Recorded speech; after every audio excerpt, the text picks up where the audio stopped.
Michael Berg, a middle-aged lawyer, remembers the affair he had with an older woman as a teenager. He encounters Hannah Schmitz again as a law student, when she's on trial for a war crime. In 1995, Michael lives alone in Berlin, Germany. His current lover, Bridget, complains about him not wanting to spend time with her. He has made her breakfast, but she knows he doesn't let any woman stay long enough. He's excited to see his daughter that day, who has been abroad for a year. As a train passes by, he remembers the time when he was 15 years old. In Neustadt, West Germany in 1958, young Michael isn't feeling well as he gets out of a bus. He starts coughing and finds shelter from the rain. When he finally pukes, a woman helps clean it up and assures him things will get better. She asks where he lives and even drops him home. His mother, Carla, tends to him as the doctor declares he has scarlet fever. He is bound to stay in bed for a few months. Since it's contagious, Carla asks her daughter Emily to stay away. A few months later, Michael is feeling better. He informs his mother about the woman who helped him, and she asks if he has an address. Michael finds Hannah's building and brings flowers to thank her for that day. He claims he would have come earlier, but he had to be in bed for 3 months. He has never been sick before and thinks it gets very boring. When he mentions he didn't even have the energy to read, she asks him to wait. She offers to walk him home since she has to go to work. While he waits in the hall, he notices the equipment and understands she works as a ticket collector. But as the door is open and he watches her changing, he can't seem to take his eyes off her. When she notices him looking at her, he feels embarrassed and runs away. He hides behind a book in the tram while watching her work. He tries to sneak into her house, but he watches her coming upstairs. When she notices him, she asks him to fill some buckets. He's covered all over in soot when he's back, and she knows he can't go home like this. She asks him to take his clothes off while she prepares a bath for him. He feels awkward about taking everything off in front of her. She assures him she won't look, and helps him hide behind a curtain. But when he takes his pants off, she takes a good look at him. He gets into the bath as she hangs his clothes and starts smiling. He finally gets up when she brings him a towel and lets her put it on him. But she drops it and touches him seductively. She knows why he came back, and he claims it's because he finds her beautiful. As he's still nervous, she asks him to look at her. He tries to instantly kiss her, but she teaches him how to be gentle and slow things down. While sitting with his family, he can't stop smiling about the time he spent with Hannah. Peter wants Michael to know how worried his mother got when he came home late. Emily is sure he's lying when he claims he got lost. But Carla believes him, because he never lies. The doctor forbids him from going to school for a while. But Michael has decided he wants to go there soon. He rushes to Hannah's place after school, and they start taking their clothes off. She teaches him new positions, and he learns how to pace himself with her. His professor teaches them about the notion of secrecy in Western literature. He thinks some people are determined not to disclose secrets at any cost. Michael, too, makes Hannah his best-kept secret and keeps rushing to her after school. She wants to know what he's studying, and asks him to recite something to her in Latin and Greek. She loves how everything sounds, but she's more curious about what he's learning in German. He's currently learning a play and asks her to read it, but she prefers to let him read it out to her. She's impressed that he's very good at reading. He feels shy because he didn't think he was good at anything. He boards an empty tram at night where Hannah is still working, but she gets angry when she looks at him and closes all doors. He waits outside her house to ask why she's behaving weirdly. She thinks he was the one who pretended to not know her. She feels like he ignored her by getting on the second carriage when he knew she was in the first. He tries to explain that he was there for her, but she's irritated after work and asks him to leave. He apologizes for upsetting her and feels terrible, but she lets him know he doesn't matter to her enough to upset her. He cries outside her house, but slowly sneaks back in. He admits he is confused about what to do. He has never been with a woman before. They've only been together for 4 weeks, but he can't imagine a life without her. He explains he sat in the second carriage so she could kiss him. But she's more upset that he was naive enough to think they could make love in a tram. She eventually admits she did not mean what she said about him not mattering to her. She has forgiven him, and loves him just like he does. As things are back to normal between them, she gets an idea. She wants to change the order in which they do things. She prefers if he reads to her before they make love. He starts reading the Odyssey by Homer, and explains how it's about him setting out on a journey. After that, he keeps reading to her every time before they get intimate. He reads out everything from romance to comedy, and even erotic. When he comes to comics, he makes sure to give accurate expressions to make her laugh. One time, he asks if she can take a break from work. He just needs 2 days to take her on a cycling holiday. He has even arranged for a guidebook and figured out the routes. He even shows her the map, but she trusts his plan. As he goes through his stamp collection, he doesn't feel scared anymore. He sells all of them and gets enough money to take her on the trip. They cycle through a scenic stretch till they stop somewhere to eat. Hannah hesitates when the waitress hands her a menu. She asks Michael to order for them while she looks at the other kids reading. The waitress hopes his mother liked the meal when he pays her. He claims she enjoyed it, but makes sure to kiss Hannah in front of everyone. A little ahead, they park their cycles next to a church. When Michael arrives there, he notices Hannah is already inside. She's very emotional and he's glad he could make her happy. While she swims, he writes a poem about her. It's not ready yet, and he promises to read it to her one day. The same diary is with him when he's older in the present, but he uses it to write something else now. The older Michael heads to the court and arrives late. Henry helps him with his coat and he manages to reach just before the proceedings begin. In the past, as some pretty girls join their class, all the boys get very excited. But Michael is buried in his book and is not interested in them. Sophie sits next to him and tries to talk as the professor starts their lesson. Michael finds himself staring at Sophie, and the professor reminds him to focus on the class. His friends are swimming in the lake and one of them thinks it'll be a great summer because of the girls. Sophie comes out of the water and smiles at Michael. But he's in a hurry again and needs to leave early like every time. He cycles to Hannah's place and apologizes for getting held up at school. But he has a new book for her by Anton Chekhov, which he's excited to read to her. As Hannah is leaving her work, her boss informs her that all her reports are excellent.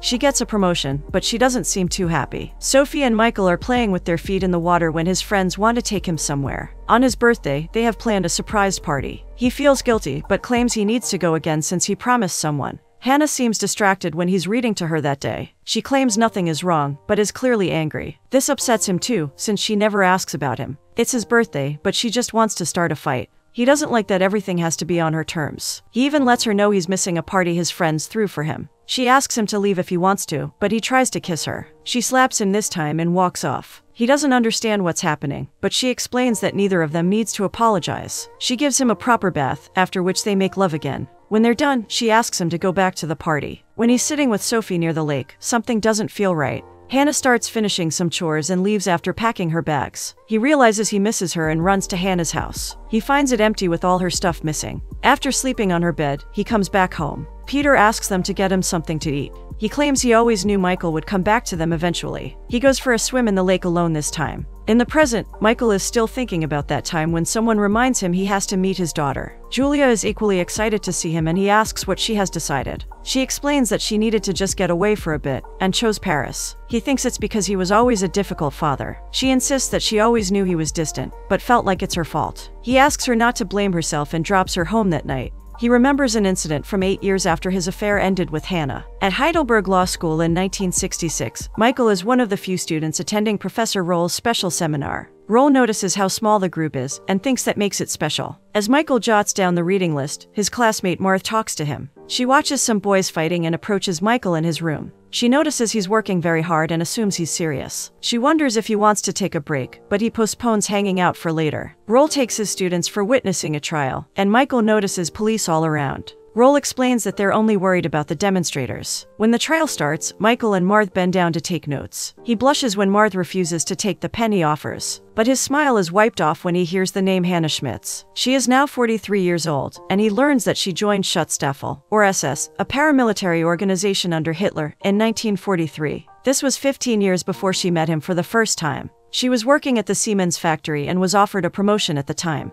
But she heard the SS was recruiting and decided to join them. She confirms all this to the judge and claims she only applied for a job as a guard. She claims she didn't know what was expected of her when she joined. She initially worked at Auschwitz till 1944, till she moved to a smaller camp near Krakow. Roll notices Michael looking uneasy and asks him about it. Meanwhile, the judge asks if she was involved in the cruel marches of 1944. On their way back, Michael still looks disturbed when Roll asks him about his thoughts on the trial. He is reluctant to discuss anything and claims it wasn't what he was expecting. Dieter, on the other hand, thinks it was exciting since he feels like justice is about to be served. As everyone parties that night, Michael prefers to be on his own. Roll, who is himself a Holocaust survivor, explains to the class that society works by law and not morality. Because of that, he believes working at Auschwitz isn't a crime until you're proven guilty. He knows that 8,000 people worked there, but only a handful have been convicted. Dieter thinks that's a very narrow view, which Roll agrees with. But he also thinks those who murder people already know they have done something wrong. At the trial, the judge shows Hannah a book by a concentration camp survivor, Ilana Mather. Ilana was in the camp with her mother, Rose, and has described the selection process in her book. She claims that at the end of the month, 60 inmates were selected from the satellite camp to be sent to Auschwitz. The other defendants have all denied their role in this selection process. But when the judge asks Hannah, she admits she helped in making the selection. She explains that the 6 female guards were asked to choose 10 people each. She claims they were all a part of it, but the others continue to deny it. Hannah even admits she knew she was sending these people to their deaths, but she justifies it by claiming the old ones had to leave to make room for the new ones coming in. She is agitated while explaining that there was no choice, other than selecting people who had to be eliminated. After the break, Michael watches as Ilana and Rose head to the courtroom. The judge asks Ilana about her book. Her story is similar to Hannah's about the selection process. But when the judge asks her to point at all the guards who were there at the camp, she identifies all the women present there. Ilana explains that all guards picked a few girls, but Hannah always chose differently. She had some favorite young girls she used to help out in the camp and invite them over. Ilana explains that at first, everyone thought Hannah was more human and nicer than the other guards, but she had the habit of calling the young girls to make them read to her. She also usually chose the weak ones, so Ilana feels like she was trying to do them a favor. As Michael processes all of this, the judge asks Rose to tell them about the cruel march. Rose explains that the camp closed in the winter of 1944. There was a lot of confusion then, and she claims half the women perished in the march. She also discusses the night of the church. The prisoners felt lucky they were allowed to have a roof over their heads. She explains that the guards as usual chose the best quarters while the rest of them slept in the church. There was a bombing raid in the middle of the night and the burning beams soon crashed on the floor of the church. People rushed to the doors, but they were locked from outside. She tearfully concludes that when the church burned down, no one survived except her and her daughter. Dieter finds it disgusting that something so terrible happened to the Jews. When Michael explains they're all trying to understand the case more, Dieter is sure it's very simple. He knows it's obvious that the guards are at fault for locking the Jews in the church that night. In fact, he thinks this trial is a diversion to make people forget the other atrocities the Jews were exposed to. He thinks the 6 women are on trial only because one of the survivors wrote a book. He doesn't want to imagine how many other victims in thousands of other camps across Europe aren't getting the same kind of justice they deserve. When he calms down a little, he shares that he has seen Michael looking at Hannah a lot. He doesn't understand the connection there, but he knows he would happily shoot them all if he had the chance. Michael visits a camp and looks at the aftermath of all the destruction. In the next hearing, the judge asks Hannah why she didn't unlock the doors of the church. She stays silent, and so do all the other defendants. He takes out a copy of an SS report written and approved by all the guards after the event. It claims that none of them knew about the fire till after it happened. But he knows it's not true, and directly asks Hannah about it. Hannah admits they could not open the doors for obvious reasons. Their job was to guard the prisoners, and opening the door would have led to chaos. She claims the bombing happened so suddenly that the guards didn't know how they could restore the order. She heard the prisoners screaming as the village was burning. But she claims she couldn't let them escape, since as their guard, she and the others were responsible for them. The judge reminds her that she always had a choice, and she just chose to let them perish instead of risking their escape. The rest of the defendants have also alleged that she was in charge at the time of the incident. She protests and claims she was just one of many guards, but they all make sure to put the blame on her. When the judge asks if she wrote the report, she claims all of them did it together. But no one believes her since all the defendants are against her too. The judge asks for her handwriting sample to confirm if she wrote it. Her lawyer tries to protest, but the judge is determined. As she gets a pen and paper, Michael remembers all the times she threw away his book. He suddenly realizes she doesn't know how to read or write. He patiently waits for her innocence to be proven. But Hannah is facing demons of her own, and admits she wrote the report without giving a sample. This makes Michael angry and he leaves. Roll has noticed he has skipped some seminars and asks him to join him. Michael admits he has information about one of the defendants. Roll reminds him of his moral obligation to the court to reveal it. But Michael knows it's favorable to her, and thinks it can least help reduce the sentence. The only issue is that she herself is determined to keep this a secret since he knows she's ashamed.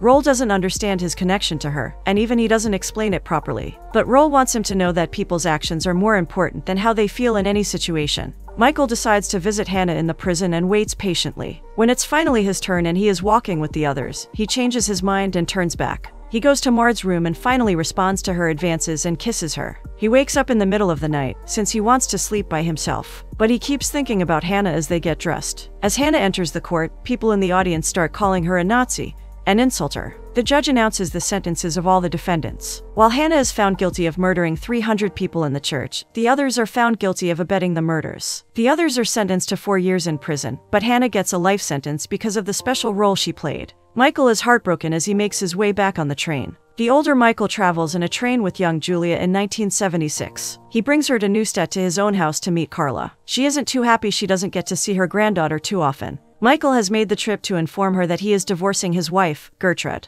Julia already knows about this. Carla wonders why he came to tell her this when he didn't come for his father's funeral. He apologizes for not being there, but it hasn't been easy for him to come home. He asks her to not worry about Gertrude, since he plans to take care of her. But she's already a state prosecutor and is earning a lot more than him. That doesn't make a difference to Carla, since she is more worried about him. He goes through his books and comes across the Odyssey by Homer. He reads out the same passage he used to read to Hannah. She is surprised to get a mail in prison and hesitates before opening it. She finds a lot of cassettes and a record player with them. She plays it and hears Michael's voice reciting the Odyssey. He starts recording a lot of tapes for her with markings she can understand. He even takes out a lot more books to record them. Hannah is addicted to the tapes, and she keeps making more room in her cell for the cassettes. One day, she goes to the library and asks for the book, The Lady with the Little Dog. In her cell, she listens to the audio with the book open and starts teaching herself how to read. In 1980, when Michael is in West Berlin, he gets a mail from Hannah with a handwritten note about how she loves the tapes. She's disappointed she hasn't received a note with the next set of tapes, but she keeps writing notes to send back to him. He gets her letters, but he chooses to ignore them and stashes them with the others. In 1988, he calls Louisa Brenner after getting a letter from her. She informs him that Hannah is about to get released soon after spending over 20 years in prison. Michael is her only contact, since she doesn't have friends or family. She knows Hannah will need a job and a place to live once she gets out, and she asks Michael to take responsibility. He thanks her for letting him know and keeps the call. When he goes to meet her, Louisa is glad to see him. She warns him that Hannah has let herself go in these past few years. Michael approaches Hannah and smiles at her. When she notices how grown up he is, he gets more reserved. He informs her about a tailor friend who can give her a job. He has also found a nice place for her to live in. He mentions some social programs and asks if she reads a lot now. She likes reading, but she prefers someone reading to her. But when she looks at Michael, she knows all his reading for her is over now. She learns that he has a daughter, but his marriage didn't last. He wants to know if she feels some guilt for her actions in the past. She explains that she never thought about it before the trial. Now, she feels like what she thinks doesn't matter, because the deceased won't come back. Noticing that she shows no remorse, Michael feels very disappointed. But Hannah is still happy she managed to learn how to read. He doesn't have anything more to say to her, and informs her he will pick her up next week. He starts decorating her house with some paintings. Hannah takes out some books and places them on her desk. Slowly getting rid of her shoes too, she climbs on top of the books and takes.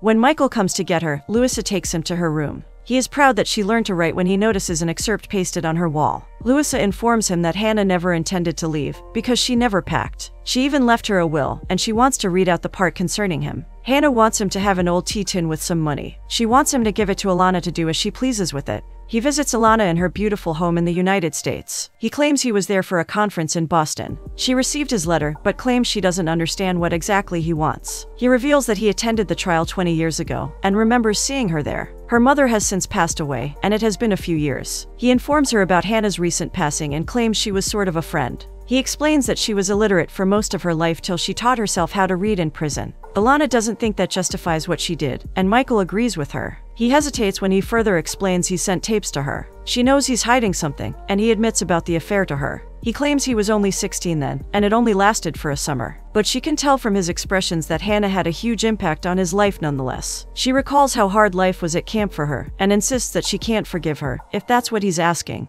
He gives her the tea tin and explains what Hannah wanted with it. Alana remembers having a tea tin just like this one when she was young. It was a treasure for her and she had filled it with sentimental objects. But it got stolen at camp and she never saw it. She decides to keep the tin but gives him the money back. She doesn't think she can forgive herself if she uses that money. Michael suggests donating the money to a Jewish organization to encourage literacy. She approves of that idea and asks him to use the money however he finds it fit. When he leaves, she places the tin next to a family photo. In January 1995, Michael takes Julie to Hannah's grave. She doesn't know who Hannah is, so Michael starts explaining the whole story of how he met her.